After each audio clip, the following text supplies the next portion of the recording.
2021 से और अब तक मतलब 55,000 करोड़ से ज्यादा रुपए की साइबर ठगी हो चुकी, 55,000 करोड़ से अधिक से ज्यादा की।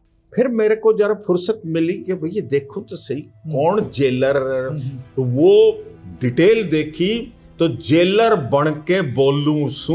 जूनियर बैठे थे, ओके यार ये क्या है, बोले जी ये तो फर्जी है, मतलब इसको ट्रेस ही नहीं कर सकते आप।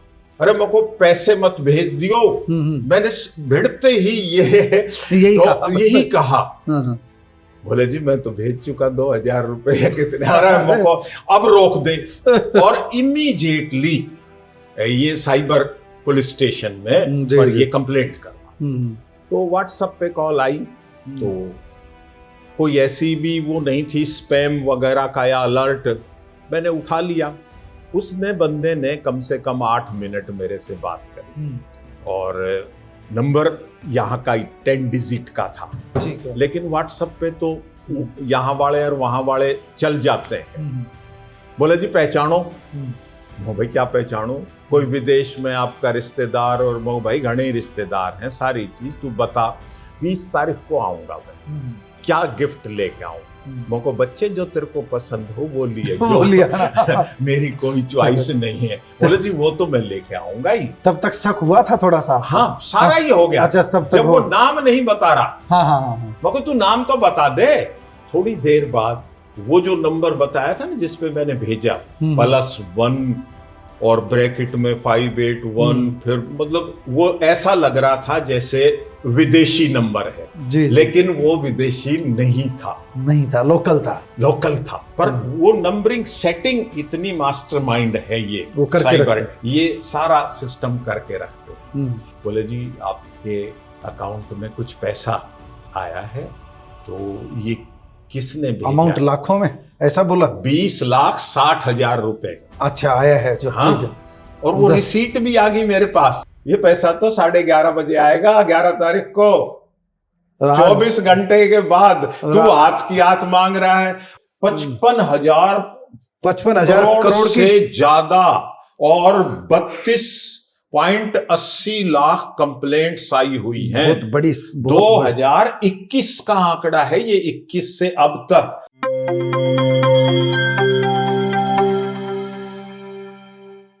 प्यारे दोस्तों, सादर अभिवादन। मैं हूं महेश कुमार वैद्य और आप देख रहे हैं एनजेपी रेवाड़ी। दोस्तों आज बात करेंगे साइबर क्राइम की। साइबर क्राइम की बात इसलिए करेंगे क्योंकि 11 अगस्त को हमारे पास एक टेलीफोन आता है नरेश चौहान एडवोकेट का। जो ठग होते हैं, साइबर ठग हो गया, नहीं देखते कि सामने एडवोकेट है, वो तुम्हारी चालाकी पकड़ लेगा। और कई बार तो एडवोकेट क्या, बड़े बड़े IAS IPS अफसर भी फंस जाते हैं। साइबर ठग इसी तरह का सातिराना अंदाज अपनाते हैं, इसी तरह की साइबर की जो ठगी का तरीका है उनका इसी तरह का अपनाते हैं। पिछले दिनों रेवाड़ी के SP ने, मैं थोड़ी सी आपको जानकारी दे दूं, एक बड़ी उपयोगी जानकारी साझा भी की थी कि AP के नाम से जो फाइल आती है तो उसे डाउनलोड करने से पहले सतर्क रहें। SP हेमेंद्र कुमार मीणा ने इस बारे में विस्तार से बताया था। हम SP साहब की ओर से दी गई जानकारी आपसे साझा कर रहे हैं। आप अपनी स्क्रीन पर news for justice and parity newspaper में हिंदी साप्ताहिक में छपी रिपोर्ट जो SP साहब के हवाले से, वह भी देख सकते हैं। लेकिन आज विस्तार से हम बात करेंगे साइबर क्राइम पर और किस तरह ठगी का शिकार बनाते हैं, उस विषय में ज़्यादा प्रकाश डालेंगे नरेश चौहान एडवोकेट। क्योंकि 11 अगस्त को एक जागरूक नागरिक की तरह इनका फ़ोन आया और इन्होंने बताया कि अगर NJP हरियाणा के मंच से बात आम लोगों तक पहुंचाई जाए तो बड़ी संख्या में लोग ठगी से बच सकते हैं। इनके साथ जो होने जा रहा था, जो इनकी जागरूकता से रुक गया, बड़ी इंटरेस्टिंग कहानी है। नरेश चौहान एडवोकेट से बात करेंगे, इनसे पूछते हैं। चौहान साहब आपका स्वागत। धन्यवाद भाई जी। देखो ये बहुत बड़ा एक किस्म से, हालांकि IT एक्ट 2000 में आ गया था, जी। लेकिन अब जो आंकड़े सामने आ रहे हैं वो बड़े चौंकाने वाले हैं। 2021 से और अब तक मतलब 55,000 करोड़ से ज्यादा रुपए की साइबर ठगी हो चुकी, 55,000 करोड़ से अधिक से ज्यादा की, और लगभग 40 लाख कंप्लेंट्स दर्ज हुई हैं। और रिकवरी क्या हुई है? सिर्फ 11,000 करोड़। मतलब ये तो नाम मात्र। नाम मात्र तो बहुत बुरी स्थिति है, मतलब रिकवरी की भी। एक्ट भी है और सजगता भी है। अभी जैसे हम आपने आपसे विस्तार से बात करेंगे इस हाँ, विषय में। तो हाँ, सबसे पहले तो आपको कैसे ठगा जा रहा वो था? सजगता की भी और जो मैं कह रहा हूँ पुलिस की भी, हाँ, मतलब हाँ। जो अभी आपने एसपी साहब की बताई, जी जी। तो ये मेरे साथ दूसरा वाक़ा था। अच्छा अच्छा। 2 महीने पहले जी जी। एक फोन आया जब मैं कोर्ट में ही था, अच्छा। चैम्बर में था, जी जी। और फटाफट एक मेरा क्लाइंट भौंडसी जेल में बंद है, जी जी। उसका FIR नंबर, उसका नाम, और वो उन्होंने, और आजकल जैसे ये ट्रू कॉलर पर आ भी जाता है, हाँ हाँ। तो उसमें जेल का भी आया। अच्छा। मैं ज्यादा नहीं गहराई में वो गए। गहराई में गया, लेकिन जेल आते ही मैंने उसको पिकअप कर लिया। हाँ भाई बताओ, बोले जी मैं जेल से बोल रहा हूँ, और नाम भी बताया सैनी या कुछ इस तरह का। वो बताओ, बोले जी आपका एक क्लाइंट है यहाँ और वो छत से गिर गया है, जो हमारे पास नंबर नोट है वो स्विच ऑफ आ रहा है, तो आप वो हॉस्पिटल में है और तो कोई इंफॉर्मेशन देनी थी। ओ भाई चलो अच्छी बात है, मैं देखता हूँ मेरे पास कोई दूसरा नंबर उनके परिवार का हुआ तो मैं देता हूँ आपको। मैंने पहले चेक किया, उनका जो रजिस्टर्ड नंबर गांव का था, यूपी का है वो।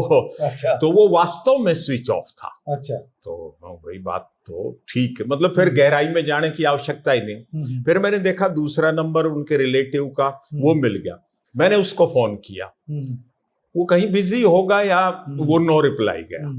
लेकिन इन बिटवीन मैंने उस जेलर वाले नंबर पर उसको फोन कर दिया कि भाई एक ये नंबर भी है, आप संपर्क कर लो। उसने संपर्क किया, इन बिटवीन उसने उठा लिया, या तो वो कहीं रास्ते में होगा, मतलब उसने उठा के और वो सारी बात बता दी कि भाई वो गिर गया है, उसको खून की बोतल चढ़ेगी, तो 1800 रुपए 2000 रुपए का मतलब वो है। फिर मेरे को जरा फुर्सत मिली कि भैया देखो तो सही कौन जेलर, तो वो डिटेल देखी तो जेलर बन के बोलूं सू। अच्छा, ये वो आ रहा है। अच्छा अच्छा। जूनियर बैठे थे, मौके यार ये क्या है, बोले जी ये तो फर्जी है, मतलब इसको ट्रेस ही नहीं कर सकते आप कि ये तो जो लिख दिया ना उसने वो ही है। मैंने फटाफट उसको वापस फोन किया, उनके रिलेटिव को जो जेल में बंद है, अरे मेरे को पैसे मत भेज दियो। मैंने भिड़ते ही यही कहा। बोले जी मैं तो भेज चुका 2000 रुपए या कितने, अरे मेरे को अब रोक दे। और इमीडिएटली ये साइबर पुलिस स्टेशन में पर ये कंप्लेंट करवा।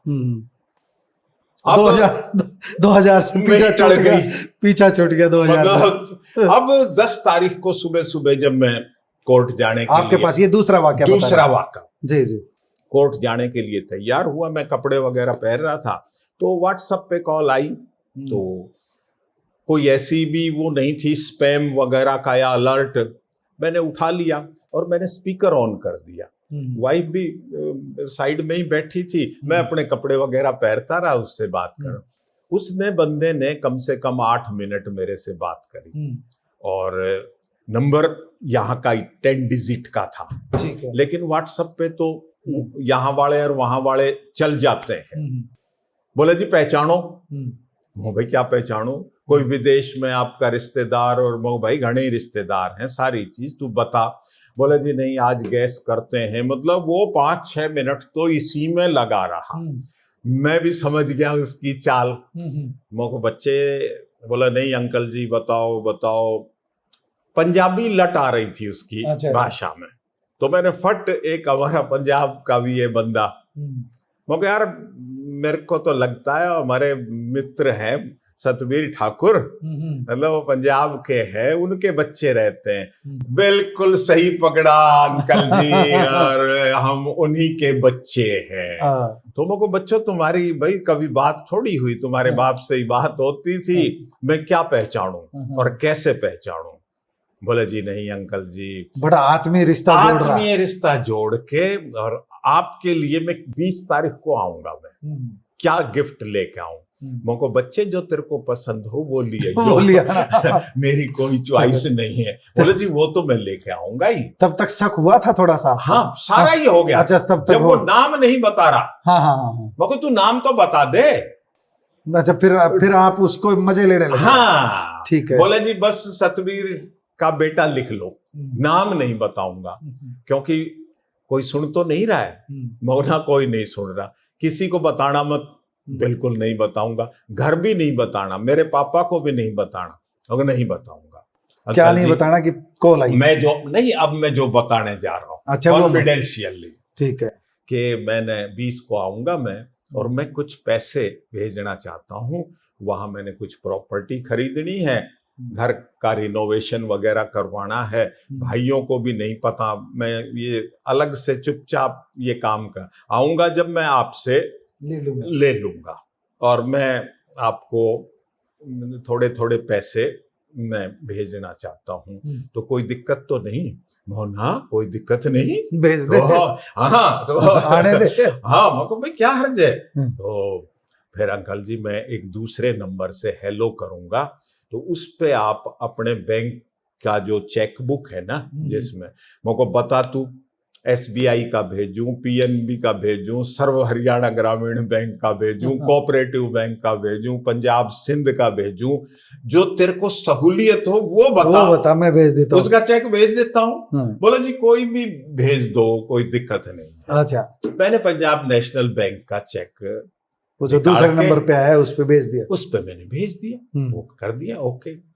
फिर आता है मैसेज, तो बोला अंकल जी अब ना ये बाहर से जो पैसा आता है वो हेड ऑफिस में बॉम्बे आएगा, तो वहां से वेरिफिकेशन आएगी, आप बता देना, वो पूछेंगे किसने भेजा, क्या करोगे, तो आप बता देना कि अशोक मेरा भतीजा लगता है और वो अपने मकान दुकान बनाएगा, इसलिए वो भाई कह देंगे, बता देंगे, क्या दिक्कत है।